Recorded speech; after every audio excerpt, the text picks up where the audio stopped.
This is your Neepawa Town Council Debrief for the February the 21st, 2023 meeting. The debrief will take you through the key issues being discussed by Council and provide a bit more information on what they mean for the town. This week's meeting begins with a delegation to Town Council asking for consideration to be able to keep in excess of the number of dogs currently allowed under the Town of Neepawa bylaws based on medical benefit. The limit under discussion is found in Town of Neepawa Bylaw 3001, Part 4, Section 9, which reads in part, "No person shall own, harbor, keep, or have in his possession or control or on his premises more than 2 dogs over the age of 3 months, regardless of the number of people who may be inhabiting the premises." Okay, and we have a couple of town residents would like to speak to council, so if you wanted to come forward with that. Thanks, we just sit at the other seats here. Yeah. Sure.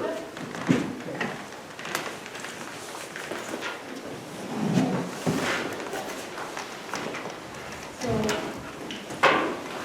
we got served with having too many dogs. I will admit, we do have too many dogs. We have 9 at the moment. 4 are 6-week-old puppies, which are going to be rehomed. Another one of them is going to be rehomed, which leaves us with 4. I've looked for places in town to rent everywhere, pet friendly. I work minimum wage. There's no possible way I can afford it, no matter what. Some of the complaints were they're getting the garbage, other people's garbage, which I know they got into our neighbor's garbage, but me and our neighbors are close. We both have dogs. Our dogs run back and forth to each other's yards all the time.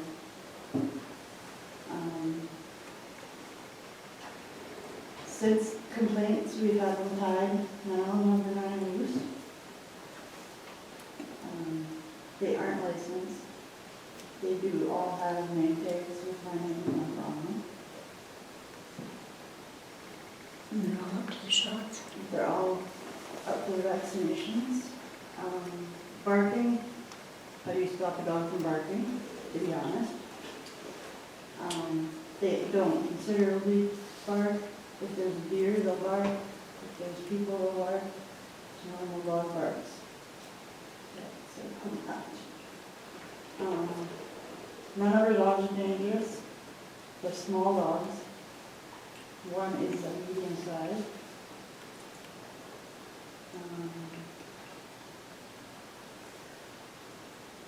Yeah, I think that's about it. I do have a medical note from my doctor. I don't know if you want to take it to read it, or if you just want me to read it. Sure, you can read it. Yes, okay. Dear to whom it may concern, Laura has a medical condition for which she benefits from the support of her animals in her life. In her particular case, her pet dogs are of benefit. If consideration could be made toward this, that would be appreciated. And thank you for your time and review. Big deal. That would still leave 4 dogs in the house, but if you take my 2 dogs away, you'd be taking my life away, my children away, because I cannot have children. And I'm responsible for them, their life. Okay. All right, certainly we'll have to, we weren't able to be prepared to, so I don't know all the situation and that, but certainly we'll discuss it. In council reports, we hear from Councillor Gerard about some needed upgrades and repairs to the county courthouse in the near future. Councillor Cicely reports on the recent Winter Wonderland Festival, and specifically on the pancake breakfast, which raised over $1,000 towards a handheld cutter for the Jaws of Life, which will cost the Neepawa Fire Department about $6,000 in total. As well, she reports on the handy van's board changes and congratulates the organizers for 2 very successful events over the past couple of weeks: the Viterra Men's Provincial Curling Championships and the Beautiful Plains Community Foundation's Dancing with the Stars fundraiser. Councillor Nadeau notes that Westlake Employment also has some resources for training programs, including Class 1 truck driver training and an LPN program. Interested parties should inquire with Westlake. Councilor Gerard. Yes, the courthouse meeting met. It was that time of year we were starting to review budgets for the upcoming season in that, and we have started the process. There's some projects and some revenue streams there that we just didn't feel that the budget was ready for at the time, so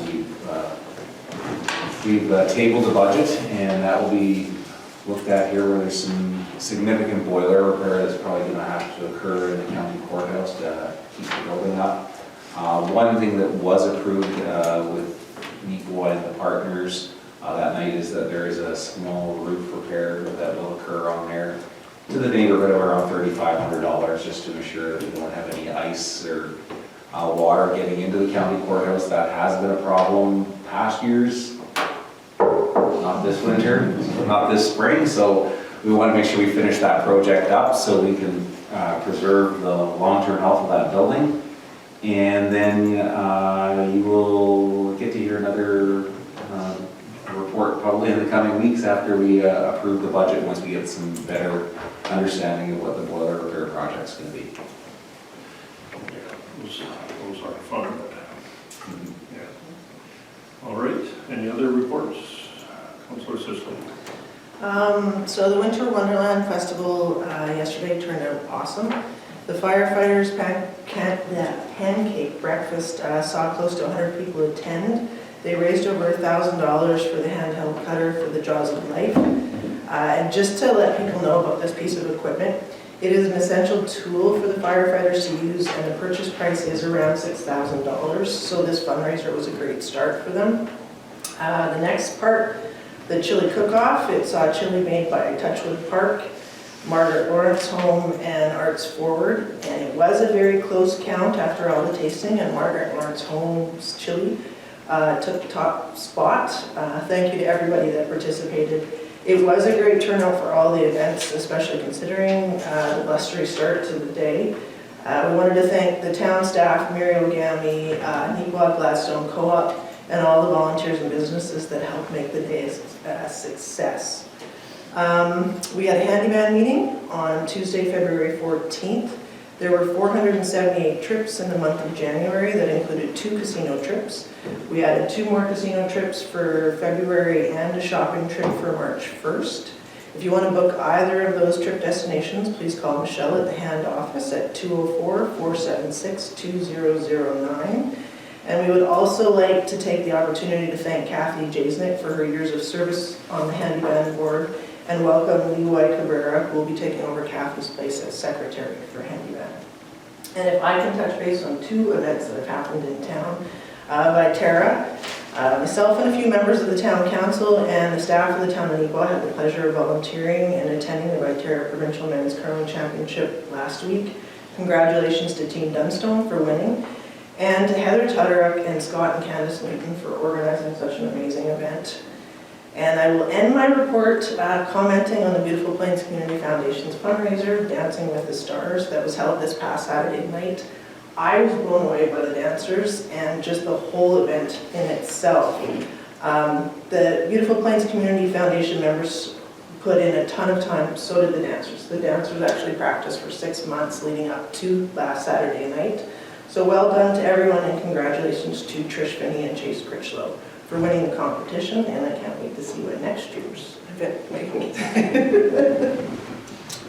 Yeah, no, you're right. There's been some fantastic events on lately. Yes. It's you know, the community has to be proud of what so many people stepping up and you know, volunteering and being involved with this. Well, Viterra was an eye-opener for the volunteers, and the amount of volunteers that came forward in that generation that we needed those volunteers to come out, and they ran a phenomenal curling championship. So. That's great. Thank you. Councilor Nadeau. On February 15th, we had a Westlake Employment Skills and Services meeting, and there was two real big highlights to talk about here that you guys would be of interest to talk about is some of the opportunities that run through Westlake include Class 1 truck driver training, which is a big one, but the other one is the LPN program. So how it works with Westlake is you can be assessed to see if you're eligible and if you're accepted into the program, and then there's a possibility to get funding support through Westlake Employment, through the agency that supports Westlake. So it's really a good thing if people are interested in LPN. There is a way through Westlake where you can apply to see if you're eligible and you can get accepted in. Currently the training would be out of Brandon, but you have to get accepted in order to get supported, in order to get to be part of the LPN program. So that's another way we can help get some medically trained staff in our community for our new hospital that's coming.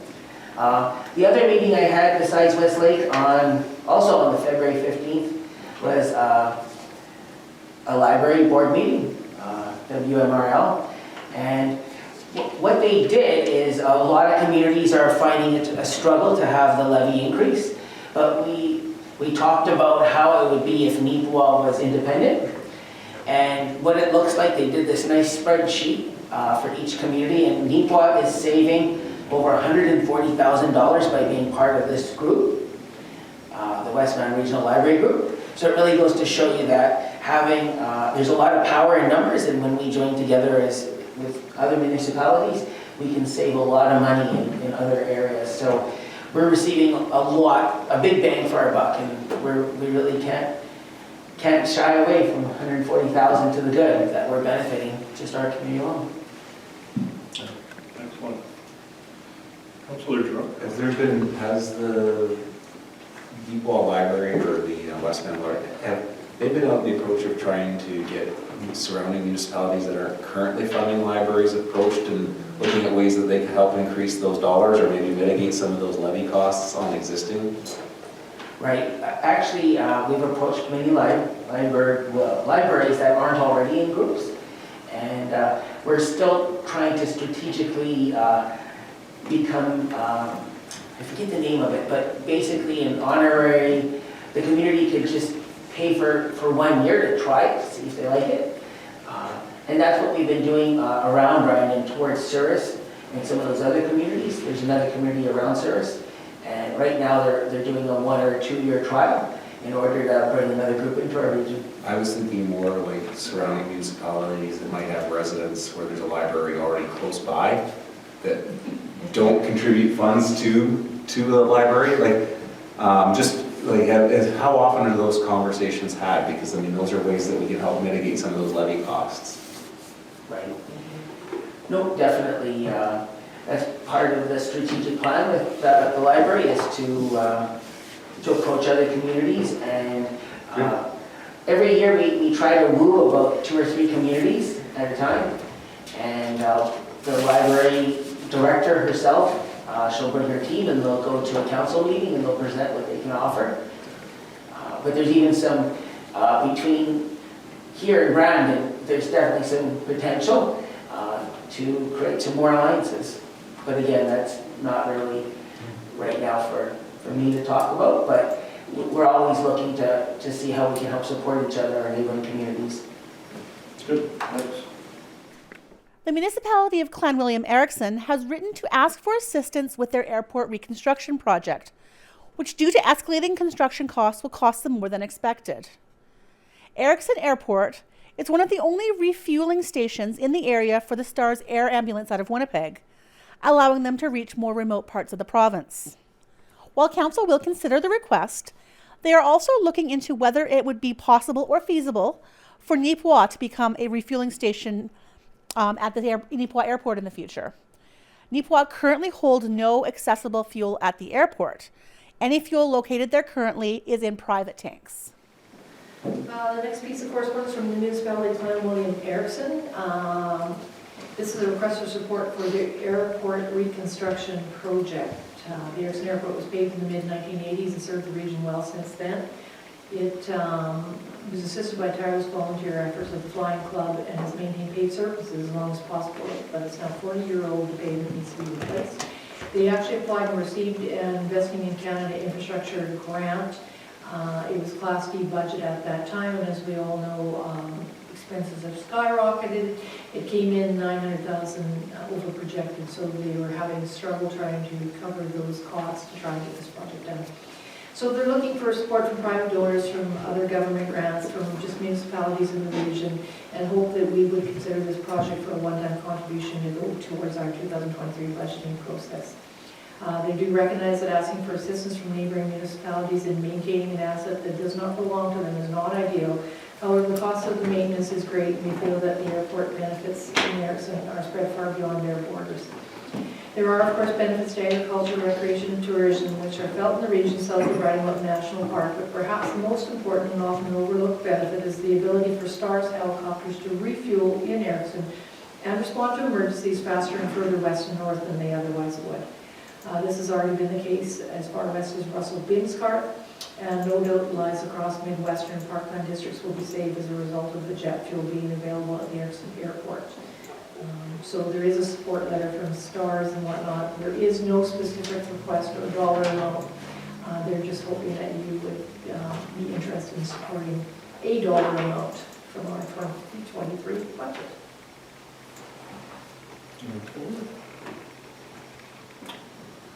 This will probably take a look at that, but Priority would be resurfacing our airport. well, in our hospital and the water. But it's certainly something that we can talk about and take a look at. So I hate to ask this one, just, we have no fuel at our airport. None. Is that something would be evaluated? There used to be fuel in the early years, but then it was run by the Flying Club themselves. But I think just the task of keeping track of IOUs, Who did? evaporation, loss, water contamination, Yes. they decided to forego the whole use of it, so anyone who has fuel now has their own private tank. It was interesting yesterday at the pancake breakfast because Eve was talking about this with STARS and said they basically can go from Winnipeg to just past us and they have to refuel or they can't go any farther to get back to Winnipeg. So is this something we could do as the town, providing that ability, you know, by them calling or contacting us? We'd have to explore the cost of the tanks and the automation equipment or how it's all set up. That's interesting. So where do they refuel? Did you say? Well, I would think Erickson's probably it. Otherwise, that is it. There's nobody else holds that kind of fuel that they need. It was just a really interesting conversation. So this is something with the new hospital building for helipad that can be put in, that would they do anything there?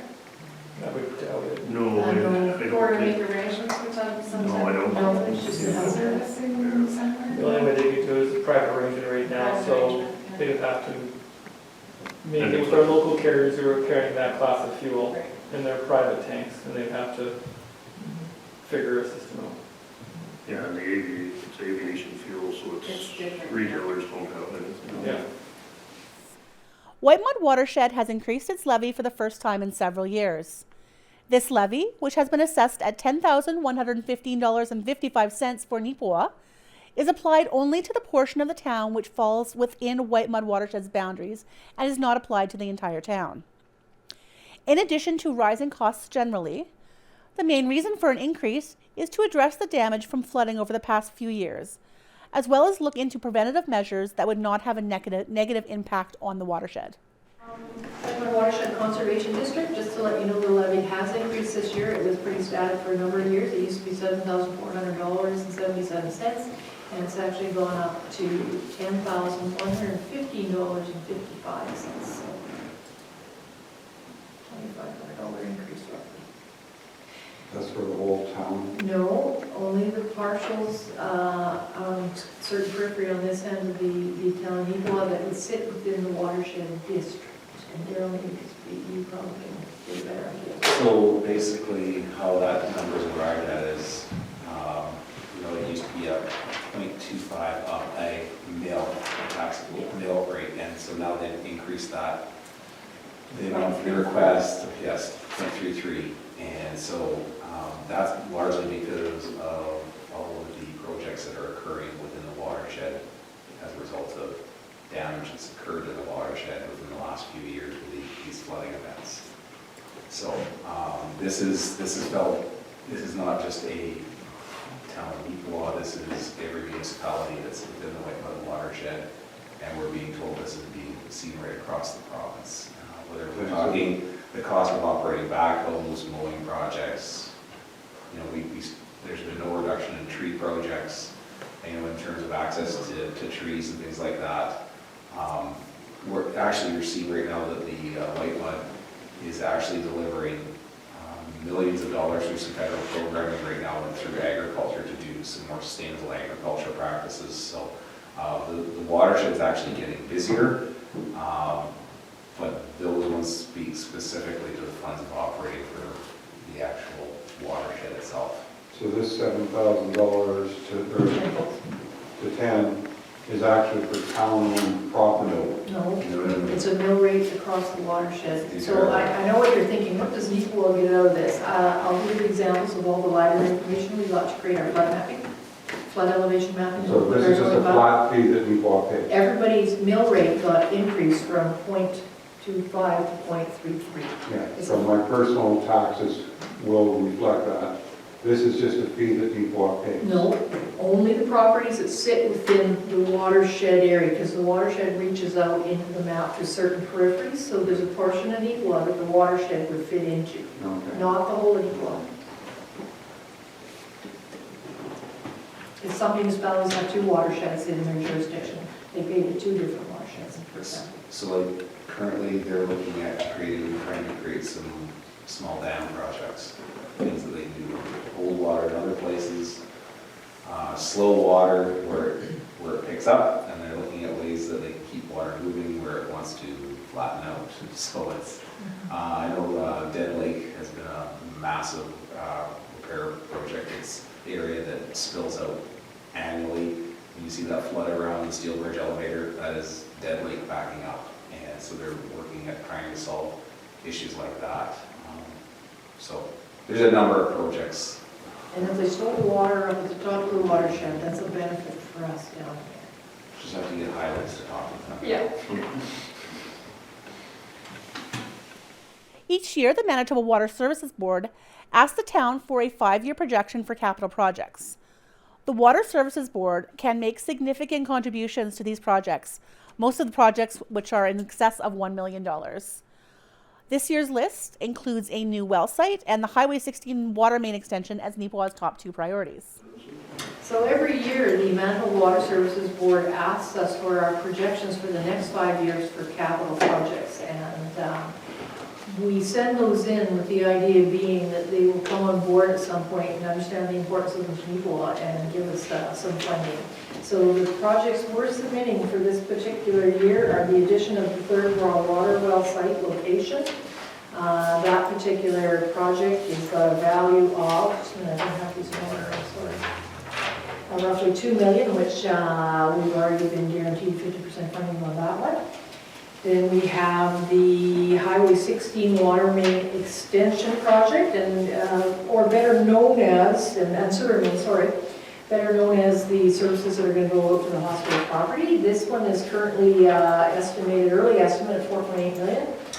Then we have the meter pit at the highlight for to track the water that goes out there for better tracking. This one's value is about $300,000. Then we have the water tower repair and maintenance. You probably hear this coming every single year and we never get to it, but with all the other priorities, it does sit a little bit lower. $2 million project. And then we also know in the 2020 Mill Street lift station was under threat over there, and we recognize the need to relocate it out of the flood zone. That one also is kind of a little priority right now that needs to get done, and that's a tag of $1 million. So we're asking support for those projects to get those into Water Services Board and hopefully get some funding. No projects that didn't have that million attached to it? The $300,000. We don't speak in those numbers anymore. I know. We conclude with first reading of a bylaw to change the zoning of a parcel of land from industrial light to mobile modular home. There are also some additional changes to allowed conditional uses, which would allow for multiple units in addition to singular units. The bylaw will next go to public hearing for comment. Bylaws? So this is a new bylaw for first reading tonight. This is not unknown to you though. The applicant came forward a few months ago and this relates to a 1.72 acre parcel of land located west of PTH 5 and north of PTH 16, and it'll be the north side of Gill Drive in the town of Neepawa, described as Lot 1, Block 2, Plan 6965 and southeast 321415.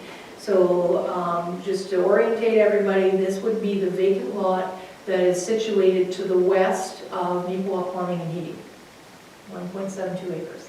So the applicant, when he came forward, he wants to create a mobile modular type of a development there. In order to do so, he needs to do a zoning amendment. So this bylaw actually proposes that the zoning there be changed from industrial light zone to the residential mobile modular home zone. But in doing so, we also had to, because of the style of the building he's building is more of a multi-unit as opposed to just a single, we had to amend our tables within the zoning bylaw. So the residential table is amended by adding dwelling for low-density multiple units and dwelling moderate-density multiple units as new conditional uses in the RMH residential mobile modular home zone. So there's tables that you have to add these into. And it also amends the bulk table by adding dwelling low-density multiple units and dwelling moderate-density multiple units as new uses in the RMH residential mobile home zone. And what I just previously said, they did exist as a single residence. What they did not exist is for a construction of more than one. So we're adding those uses in here. And when I say speak to the fact that they'll be added as a conditional use, that means there is the ability to come back to council for anybody who wants these things. So once they get added, then you apply for a conditional use to allow that use to exist, and the public has the ability to comment on those at that point in time. So there are just some fail-safes and protections within the bylaw to make sure that people aren't willy-nilly just building whatever they think they like for development. It has to fit within the correct zone. It has to be conditionally approved. So this is first read for that bylaw. All right. Any other questions? So be it resolved that bylaw number 3220-23, being a bylaw of the town of Neepawa to amend zoning bylaw 3184-18, be now read for the first time. Ask for a mover. Councillor Kosmachuk, seconded by Councillor Gerard. All in favor? Carried. I should maybe add there will also be a public hearing on the zoning amendment too.